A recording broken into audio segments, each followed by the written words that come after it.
जय हिंद दोस्तों। Welcome to my channel. मैं हूं प्रशांत एंड आज का टॉपिक है 2025 Rwanda and DRC peace deal. लेकिन इसको शुरू करने से पहले ये छोटी सी क्लिप है, आप देखिए, फिर मिलते हैं।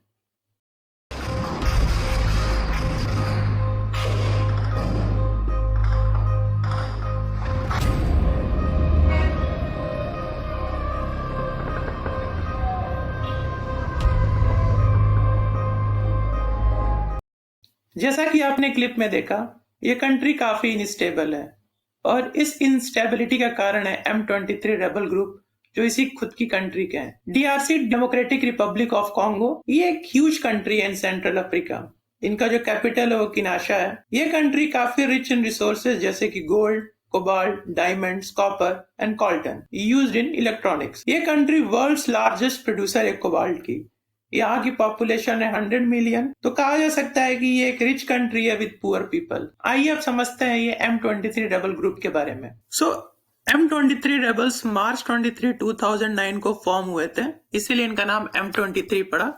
ये बेसिकली इसीलिए फॉर्म हुए थे क्योंकि इनको जो गवर्नमेंट के नीतियां थी इनको पसंद नहीं थी और इसीलिए इन्होंने एक रेबल ग्रुप बनाया। 2000 और 2013 के बीच में क्या हुआ कि जो ex-CNDP सोल्जर्स थे उन्होंने विद्रोह किया और M23 को आगे बढ़ाया और उन्होंने बहुत क्विकली बहुत से ऐसे टेरिटरीज थे जिनको उन्होंने कैप्चर किया around Goma. UN and other investigators जो थे उन्होंने कंक्लूड किया कि रवांडा जो कंट्री है वो इनको सपोर्ट कर रही थी और कमांड कर रही थी M23 को ऐसे ऑपरेशंस में उन पर्टिकुलर टाइम फ्रेम में। और ये इंटरनेशनल प्रेशर जब इन पे अप्लाई हुआ, जब मिलिट्रीज आई, तो इनको पुश किया M23 को और लेट 2013 तक इनको पूरी तरीके से साइलेंट कर दिया।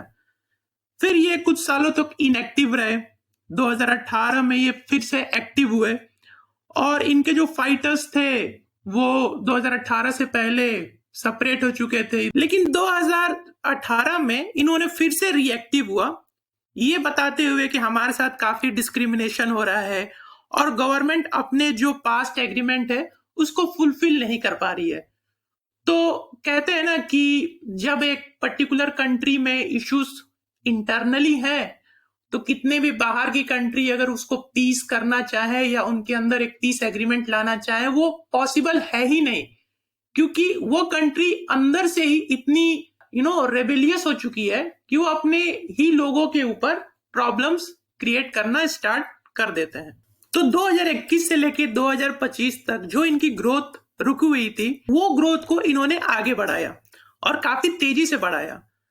2021 के लेट और 2022 और 2023 में जो भी ताकत इन्होंने खोई थी इन्होंने उसको वापस लाया M23 रेबल्स ने। और टाउन्स इन नॉर्थ क्यू में इन्होंने कुछ ऐसे टाउन्स थे जो कब्जा लिए गोमा के आसपास और अपने आप को एक्सपेंड किया, अपने इन्फ्लुएंस को एक्सपेंड किए साउथ क्यू में इन सम स्मॉल फेजेस। और इन्होंने यही नहीं रुका, ये लोग ने मिनरल रिच जोन जितने भी थे उनको धीरे धीरे ये लोग कैप्चर करना स्टार्ट किए और इन्होंने काफी लार्ज एरिया गोमा के पास M23 रेबल्स ने उसको कैप्चर कर लिया। लेकिन सवाल यही है कि इन सारी चीजों में कौन इन्वॉल्व है, उनको फंडिंग कहाँ से मिल रही है, उनको बंदूकें कहाँ से मिल रही है, उनको हथियार कहाँ से मिल रहे हैं, उनको सारी जो ये चीजें हैं उनको कोई ना कोई तो फंडिंग कर रहा होगा तभी वो इतनी तेजी से आगे बढ़े। सो किगाली जो रवांडा का कैपिटल है, यूएन एक्सपर्ट्स और डीआरसी बार बार ये आरोप लगाते रहे हैं रवांडा पे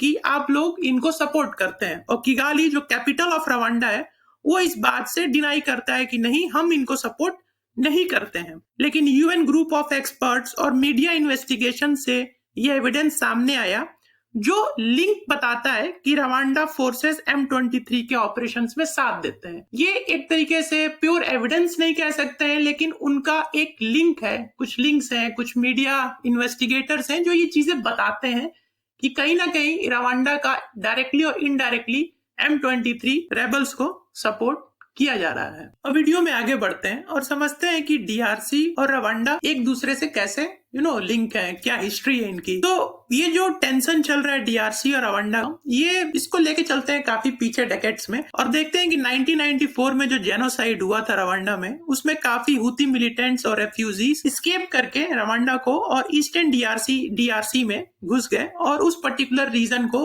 डीस्टेबलाइज कर दिया। ये जो रेफ्यूजीज थे और इनकी जो मिलिशिया प्रेजेंस थी, ये ट्रिगर कर दी क्रॉस बॉर्डर वायलेंस में। एंड रवांडा उन सारी चीजों को, रेफ्यूजी कैंप्स को और आर्म्ड हूथी विद्रोही थे, उनको डीआरसी के अंदर देख के उसको एज ए सिक्योरिटी थ्रेट समझाओ। जाहिर सी बात है, कोई भी कंट्री अगर देखेगी कि इस तरीके से रेबल चीजें हो रही हैं तो उसको सिक्योरिटी थ्रेट की तरह ही देखेगी। और इसी के चलते first and second Congo Wars भी हुए। लेकिन ये persistent instability in eastern DRC हमेशा बना रहा। फॉर्मल वॉर खत्म होने के बाद भी जो ईस्टर्न डीआरसी वो वोलाटाइल ही रहा, because of weak state control, presence of many armed groups and complex ethnic political dynamics.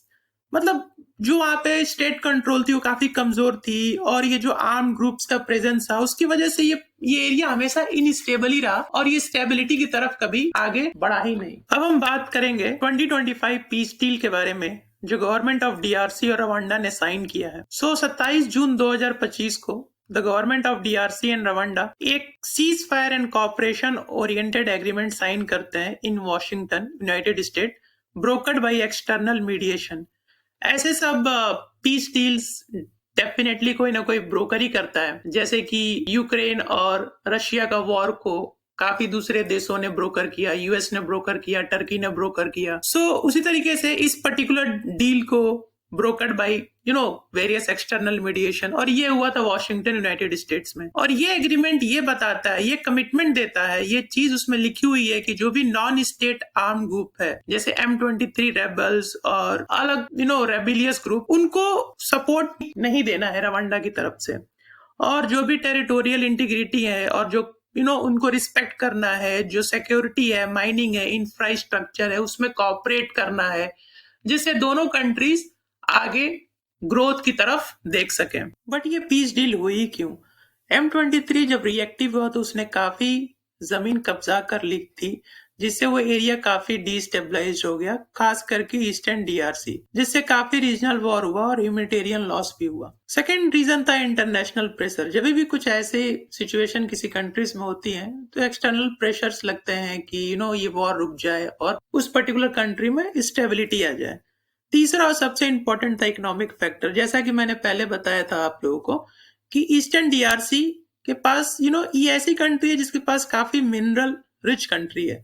So stability definitely provide करेगा strategic partnership with other countries, और ये एक ऑफर करेगा economic incentive for both the states. So इन सारे reasons की वजह से ये डील साइन हुई। लेकिन चलिए देखते हैं कि ये पीस डील क्यों कमजोर है और ये अनरिजॉल्व क्यों है।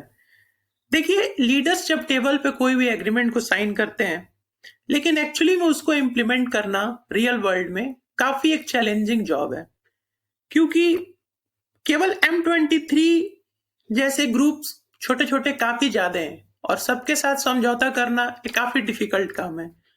और इतने सालों से चली आ रही कॉन्फ्लिक्ट और रेबल रूल को रिवर्स करना, ये अपने आप में काफी बड़ा चैलेंज है। पीस डिपेंड करता है विड्रॉल्स पे, डीमोबिलाइजेशन पे, तभी जाके कोई पीस कोई गारंटी कर सकता है। लेकिन जब तक कोई रेबल ग्रुप पीछे हटने को तैयार नहीं होंगे और छोटे छोटे कॉन्फ्लिक्ट होते रहेंगे तो डेफिनेटली ये एग्रीमेंट्स कभी भी जाके सही नहीं हो पाएंगे। और इसके पीछे जो सबसे बड़ा कारण है वो है वीक गवर्नेंस का। जो गवर्नेंस है eastern democratic Republic of Congo में, वो काफी कमजोर है, और इसके लिए चाहिए डीपर रिफॉर्म्स और लॉन्ग टर्म कमिटमेंट। जब तक ये नहीं होगा तब तक पीस नहीं हो सकता एरिया में। Thank you. और आज का जियोपॉलिटिकल क्वेश्चन है, आपके स्क्रीन पे दिख रहा है, इसका आंसर दीजिए कमेंट बॉक्स में और मैं उस सही आंसर को हार्ट दे दूंगा। Thank you for watching. ऐसे इंटरेस्टिंग वीडियो के लिए लाइक, शेयर और सब्सक्राइब करिए और सपोर्ट करिए इस चैनल को। Thank you so much.